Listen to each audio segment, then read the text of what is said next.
Welcome to பிரபவாஸ் kitchen. நல்ல மொறுமொறுப்பாக முறுக்கு வத்தல் செய்ய போகிறோம். இதுக்கு வெயில் கூட தேவையில்லை, நம்ம வீட்டு ஹாலிலே பிழிஞ்சு விட்டுக்கலாம். இதுக்கு ஒரு பாத்திரத்தில் ஃபஸ்ட்டு 2 கப் அளவு மாவு அளந்து எடுத்துக்கிறேன். இதில் தண்ணி ஒரு 3 கப் அளவு அளந்து சேர்த்து நல்லா கரைச்சி விட்டுக்கலாம்.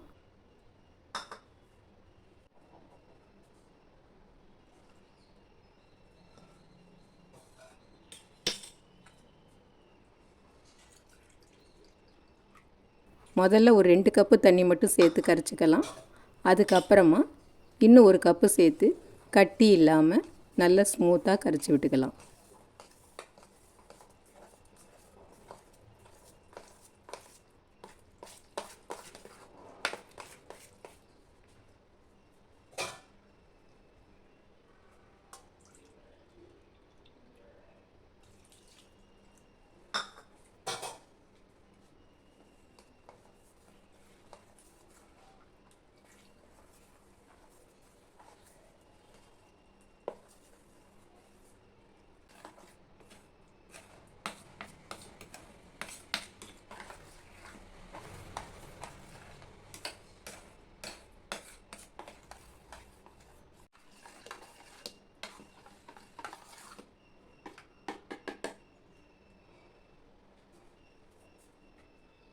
இப்போ மாவை நல்லா கரைச்சி விட்டாச்சு. இதை ஒரு பிளேட்டை போட்டு அப்படியே வச்சுட்டு, இப்போ அடிகனமான ஒரு பாத்திரம் அல்லது இந்த மாதிரி ஒரு குக்கர் எடுத்துட்டு இதில் 4 கப் அளவு தண்ணி சேர்த்துக்கலாம்.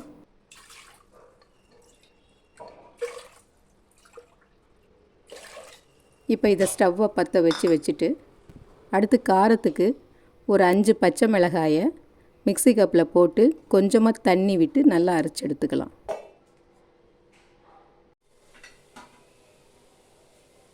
இப்போ தண்ணி நல்லா சூடாகிருக்கு. இதில் நம்ம அரைச்சி வச்சுருக்கிற பச்சை மிளகாயை வடிகட்டி சேர்த்துக்கலாம். இப்படி சேர்க்குறதுக்கு காரணம், நாம் முறுக்கு வத்தல் தான் செய்ய போகிறோம். அதனால் ஓட்டையில் அடைச்சிக்காமல் இருக்கிறதுக்காக இப்படி வடிகட்டி சேர்த்துக்கலாம்.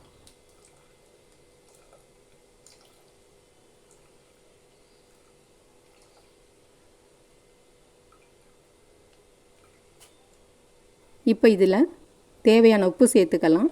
நான் 1.5 ஸ்பூன் அளவு உப்பு சேர்த்துக்கிறேன். மாவு கிளறும்போது டேஸ்ட்டு பார்த்துட்டு உப்பு பத்தலைன்னா கொஞ்சம் சேர்த்துக்கலாம். இப்போ தண்ணி நல்லா கொதிச்சிட்ருக்கு. பக்கத்தில் இன்னொரு பர்னர்லேயும் ஒரு கப் அளவு தண்ணியை எக்ஸ்ட்ரா வச்சுருக்கேன். நாம் மாவு கிளறப்ப சமயத்தில் அரிசியோட தரத்துக்கு ஏற்ற மாதிரி கூட குறைச்சி தண்ணி தேவையாக இருக்கும். அதனால தண்ணி பத்தாமல் போச்சுன்னா தேவைன்னு தான் ஒரு கப் அளவு தண்ணி வச்சுருக்கேன். இப்போ இந்த கொதிக்கிற தண்ணியில் நம்ம கரைச்சி வச்சுருக்கிற மாவை சேர்த்து கிளறி விட்டுக்கலாம். ஹை ஃப்ளேம்லேயே இருக்கட்டும். இதை நம்ம இப்போ விடாமல் ஹை ஃப்ளேம்லேயே வச்சு கிளறி விட்டுக்கலாம். கொதிக்கிற தண்ணியில் கரைச்சி வச்ச மாவை சேர்க்கறதுனால சீக்கிரமே வெந்து வந்துடும். அதனால் ஹை ஃப்ளேமில் வச்சே தொடர்ந்து கிளறி விட்டுக்கலாம். மாவு நல்லா வெந்து வரும்போது ஃப்ளேமை கொஞ்சம் குறைச்சி வச்சுக்கலாம்.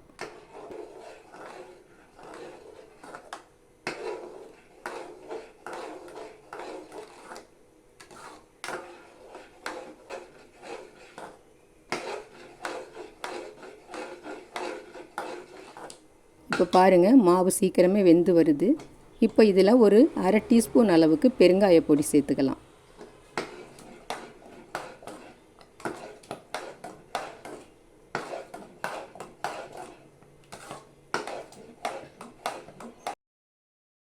இப்போ மாவு நல்லா வெந்து வந்துருச்சு.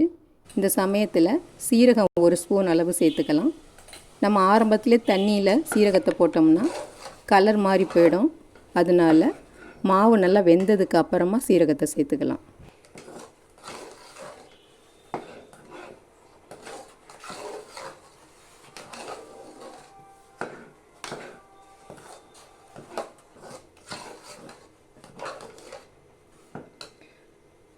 இப்போ மாவு வெந்துருச்சான்னு பார்க்குறதுக்கு ஒரு கிண்ணத்தில் கொஞ்சம் தண்ணி எடுத்துட்டு கையை நல்லா நனைச்சிட்டு இந்த மாதிரி தொட்டு பார்க்கணும். பாருங்கள், மாவு ஒட்டவே இல்லை.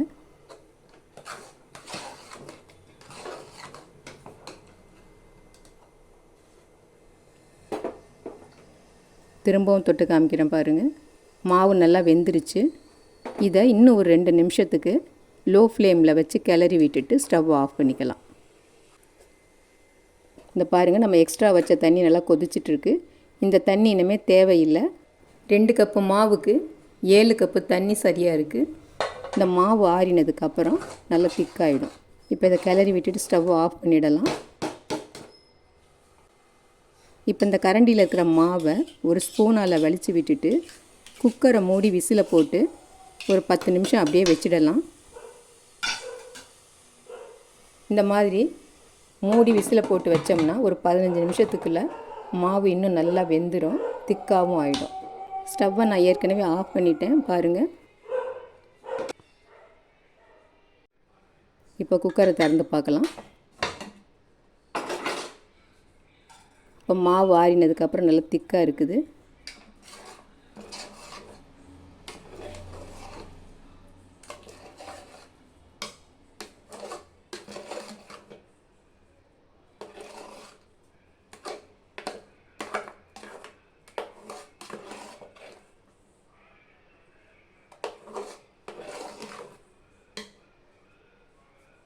இப்போ ஹாலில் ஃபேனுக்கு கீழே ஒரு ஓரத்தில் இந்த மாதிரி ஒரு புது வேஷ்டி இருந்ததுன்னா தண்ணியில் நனைச்சி நல்லா புழிஞ்சிட்டு 2ஆக மடித்து போட்டுக்கலாம். நம்ம ஒத்தையாக போட்டோம்னா அடியில் நியூஸ் பேப்பரு இல்லைன்னா பாய் போட்டுக்கலாம்.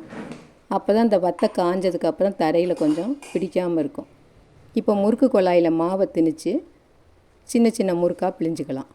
வத்தை வெயிலில் தான் பிழிஞ்சு விடணும்னு அவசியம் இல்லை. நம்ம ஹாலில் பிழிஞ்சு விட்டோம்னா கூட இந்த ஹீட்டுக்கு 2 நாளில் வத்தை நல்லா காஞ்சிடும்.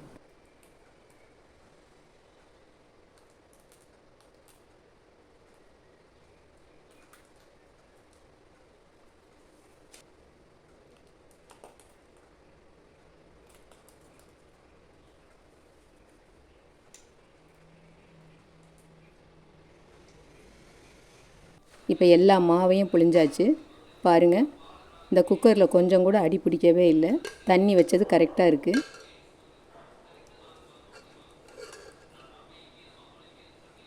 இது இப்படியே ஃபேனு காற்றுலேயே காயிட்டோம்.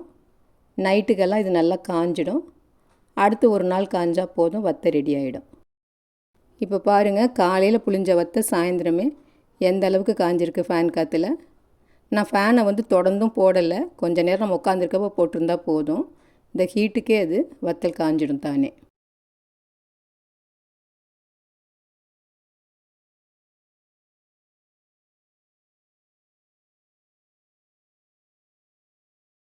இப்போ வத்தல் நல்லா காஞ்சிடுச்சு.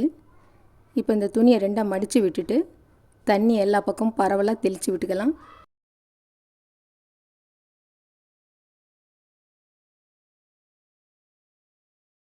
ரெண்டு பக்கமும் நல்லா தண்ணி தெளித்து விட்டு ஒரு 5 நிமிஷம் அப்படியே விட்டுட்டோம்னா இந்த வத்தல்லாம் ஊறி ஈஸியாக கலண்டு வந்துடும்.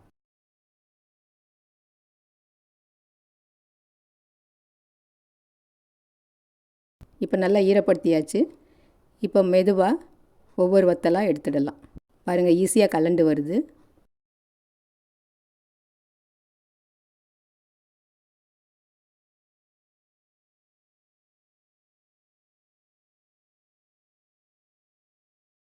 இப்போ எல்லா வத்தலையும் எடுத்தாச்சு. இதை இந்த மாதிரி நியூஸ் பேப்பரில் பரவலாக போட்டு வச்சுக்கலாம். இது ஃபேன் காற்றுலேயே நல்லா காஞ்சிடும். அப்படி இல்லைன்னா நம்ம வெயிலில் கொஞ்சம் நேரம் காய வச்சும் எடுத்துக்கலாம். இது பாருங்கள், நான் காலை வெயில், வீட்டுக்குள்ளே வர வெயிலில் கொஞ்சம் நேரம் வச்சுருக்கிறேன்.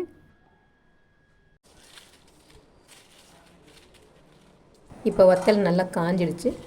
ஒரு டின்னில் எடுத்து வச்சுக்கலாம். இப்போ எல்லா வத்தலுமே நல்லா சுக்காவாக காஞ்சிருக்கு. இதை வறுத்து காமிக்கிறேன் எப்படி இருக்குன்னு பாருங்கள்.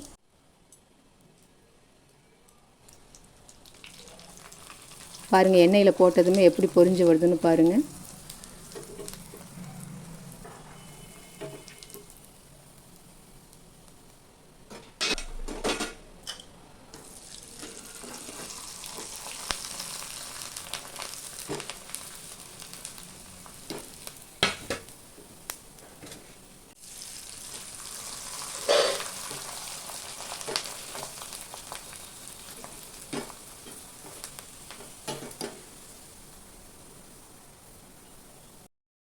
இப்போ இந்த வத்தலை நொறுக்கி காமிக்கிறேன் பாருங்கள் எவ்வளவு கரகரப்பாக இருக்குன்னு.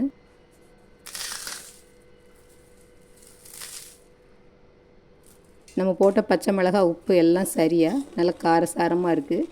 இது நம்ம ஈவினிங்கில் ஒன்றுமே ஸ்நாக்ஸ் இல்லாதப்போ கூட பொரித்து சாப்பிடலாம். இந்த டிஷ்ஷு பிடிச்சிருந்ததுன்னா லைக் பண்ணுங்கள், ஷேர் பண்ணுங்கள், மறக்காமல் சப்ஸ்கிரைப் பண்ணுங்கள். நன்றி.